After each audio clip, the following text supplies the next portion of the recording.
Coros to najmłodsza marka wśród producentów zegarków sportowych. Od lat jednak aspiruje, by być na równi z wielkimi graczami jak Polar, Garmin czy Suunto. Na naszym kanale mieliśmy już okazję testować model Coros Vertix 2 oraz Apex 2 Pro. Nasze testy pokazały, że Coros odważnie i bez kompleksów wchodzi na rynek. Tym razem przyszedł czas na najmniejszy i jednocześnie najtańszy model w asortymencie Corosa – Pace 3. Jak prezentuje się najnowszy zegarek amerykańskiego producenta? Sprawdziliśmy to dla Was.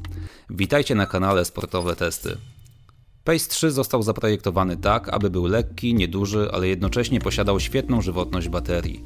Jak wiecie, nie jesteśmy zwolennikami małych zegarków, ale to kwestia gustu. Nie zmienia to faktu, że doceniamy jakość wykonania. Generalnie mimo plastikowej obudowy jest solidnie wykonany i prezentuje się bardzo dobrze.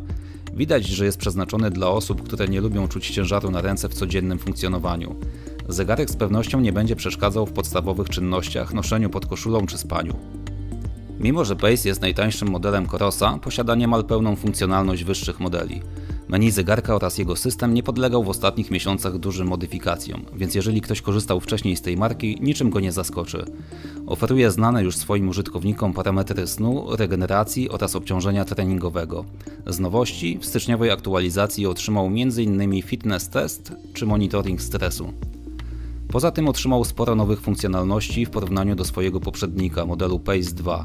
Przede wszystkim multizakresowy GPS, ale również czujnik tętna nowej generacji czy dotykowy ekran, którego nie miał poprzednik. Dołożono też moduł Wi-Fi, ale zabrano za to moduł ANT+.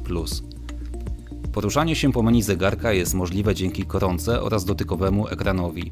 Ekran nie jest AMOLEDowy, jest to MIP, ale my ten ekran uwielbiamy. Jest energooszczędny oraz niezwykle czytelny. W pełnym słońcu prezentuje się świetnie, nie ma żadnych refleksów, wszystko wygląda znakomicie.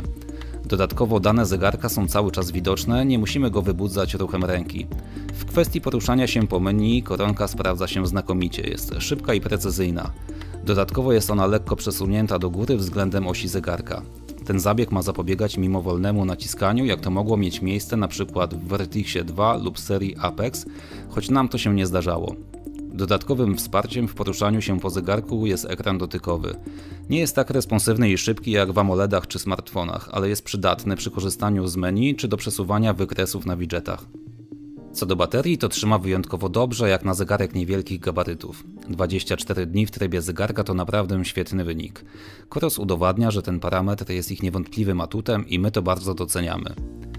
Mapa jest właśnie tym, czego brakuje w serii Pace w porównaniu do wyższych modeli Vertixa 2 czy Apexa 2 Pro. Z pewnością jest to minusem, ale jest to zrozumiałe, że najtańszy model nie może posiadać wszystkich funkcji. Na szczęście nadal jest funkcjonalność planowania tras i nawigacji. Do tego celu musimy jednak skorzystać z aplikacji na telefonie. Warto odnotować, że generacja trzecia wprowadza możliwość słuchania muzyki z zegarka. Zegarek posiada pamięć wewnętrzną, na którą możemy wgrywać swoje kawałki. Do tego celu musimy podłączyć się do komputera i posiadać swoje ulubione utwory w formacie MP3. Ta zmiana to zdecydowany plus dla tego modelu. Jeżeli chodzi o tryby sportowe, tutaj nie ma zaskoczeń. Coros ma wszystkie niezbędne sporty. Zawsze można stworzyć własny lub dograć dodatkowe z aplikacji mobilnej. Co zasługuje na wyróżnienie, to to, że śladem Garmina Coros tworzy tryby prawdziwie dedykowane do konkretnych sportów. Przykładem jest tryb siłowy, który zlicza wykonane powtórzenia i serie, odmierza czas między seriami i stale wyświetla liczbę wykonanych serii na ekranie. Naprawdę jest to pomocny tryb. Kolejnym przykładem są tryby nart i snowboardu, które zliczają liczbę zjazdów na stoku, prędkość i przewyższenia. Temu trybowi w Garminie poświęciliśmy osobny film na naszym kanale, do którego obejrzenia zachęcam. Przejdźmy do testu dokładności pomiaru GPS. Jak już wspomnieliśmy, po raz pierwszy w najtańszym modelu w asortymencie Corosa znalazł się najlepszy dostępny moduł GPS. W ustawieniach można wybrać 3 poziomy dokładności. Sam GPS, następnie wszystkie 5 systemów lokalizacji oraz dokładność maksymalną z podwójną częstotliwością. Wtedy dokładność GPS jest najlepsza, ale odbywa się to kosztem zużycia baterii. Testy wykonaliśmy przy najwyższych ustawieniach. W terenie o zabudowie mieszanej, trochę lasu, głównie budynki czteropiętrowe, ale też momentami wyższe. Na trasie biegu występowały również słupy wysokiego napięcia oraz trakcje kolejowe. Spójrzmy, jak sobie poradził. Dzięki podwójnej częstotliwości sygnał łapie momentalnie. Na samym początku biegu ślad trochę pływał i nachodził minimalnie na okoliczne budynki.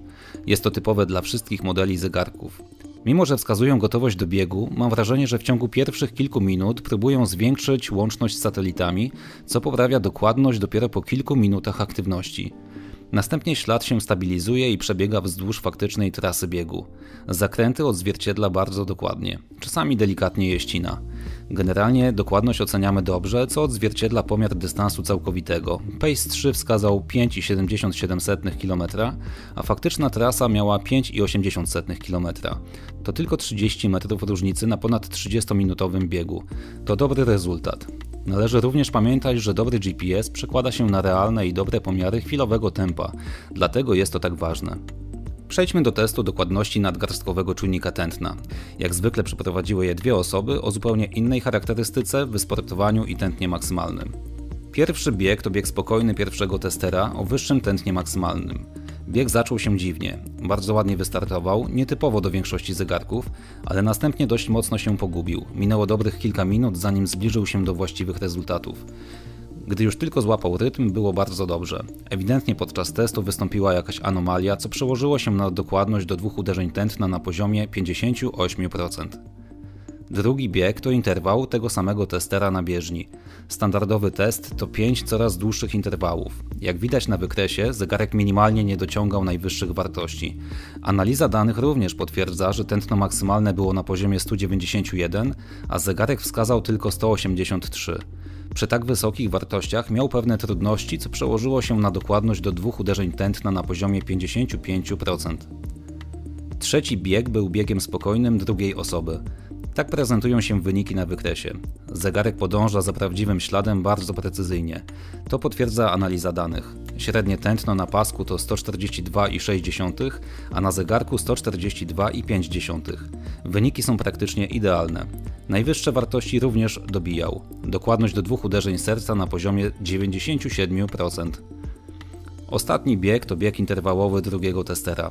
Tu również obserwujemy bardzo dobre wskazania. Na początku lekko odstaje, ale później już niemal idealnie.